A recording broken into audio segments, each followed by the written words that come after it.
আবারও ধন্যবাদ জানাচ্ছি পীরগঞ্জ কৃষি সমবায় সমিতির পক্ষ থেকে। তো আমাদের মাঝে যিনি আছেন, যার কথা বারবারই বলি যে আসলে আমার এই সমিতির যার কথা ছাড়া, যার পারমিশন ছাড়া 1 টাকাও আমি কখনো কোথাও বিতরণ করার আমি সুযোগ পাই না, আমার পক্ষ থেকে হয় না, আমি যতই সভাপতি হই না কেন। তো কারণ উনি কিন্তু এখানকার মেম্বার, সদস্য হিসেবে মেম্বার নয়, সদস্য নন, কিন্তু ওনার হলো অন্য ছেলে মানুষ এখানে মূলত ওনার হলো এই সমিতির হলো মেম্বার। তো সেই ক্ষেত্রে তাকে আমরা এখানে ওনার ওই অভিভাবক অনুযায়ী ওনাকে এই অভিভাবকের দায়িত্ব দেওয়া পড়ছে।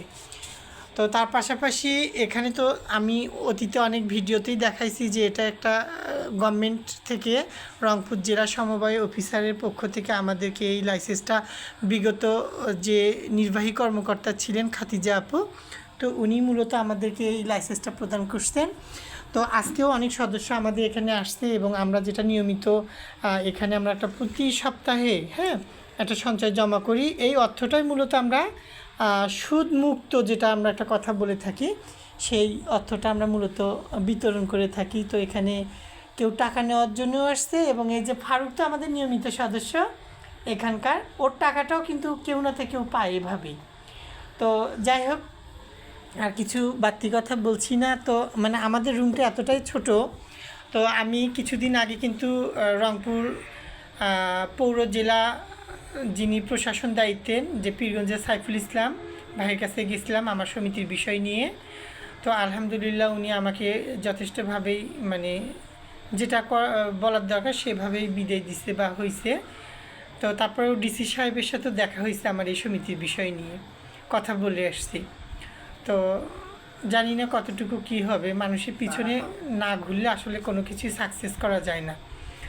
তো আমি এই প্রতিষ্ঠানটা 2024 সাল থেকে আজকে 2026 সাল, তো এতদিন আমরা লাইসেন্স পাইনি। 25 সালের মাঝামাঝি অবস্থায় আমরা মূলত আমাদেরকে বললাম না যে খাদিজা আপু যিনি নির্বাহী কর্মকর্তা ছিলেন, উনি আমাকে এই লাইসেন্সটা প্রদান করেন।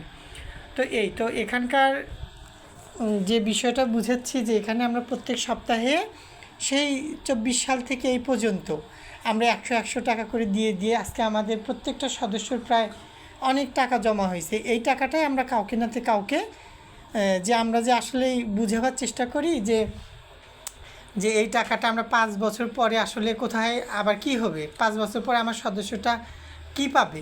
তো এখানে আমরা এই টাকাটা কাউকে দিয়ে কিছু অর্থ আমরা তাদের কাছ থেকে নিই, নেওয়ার পরিপ্রেক্ষিতে এই টাকাটা আমরা যাতে 5 বছর পরে ভাঙাভাঙি করে সবাই কিছুটা একটা লাভ অংশ নিয়ে যেতে পারি।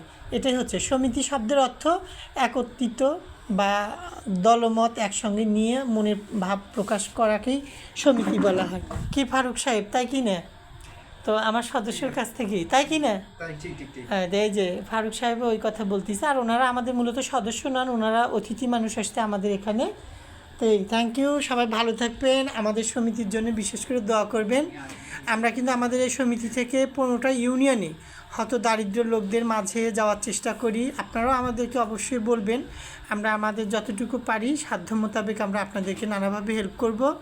কিছুদিন আগে আমি একটা জায়গায় 5টা আমাকে কোরআন শরীফ একজন দিছে যে ভাই আপনার মাধ্যমে কোথাও কিছু দান করলে আমার মনে হয় জিনিসটা আমি ভালো জায়গায় দিতে পারবো। তো এরকম তারও একজন বলছে পুলিশ অফিসার যে আমি 15টা কোরআন শরীফ দিব। তো আপনারা যদি এরকম কোনো কিছু দিতে চান অবশ্যই আমাদের সঙ্গে যোগাযোগ করবেন, আমরা অবশ্যই যথারীতি সম্মানজনক জায়গাতেই পৌঁছে দেওয়ার চেষ্টা করব আপনাদের এই দানগুলোকে।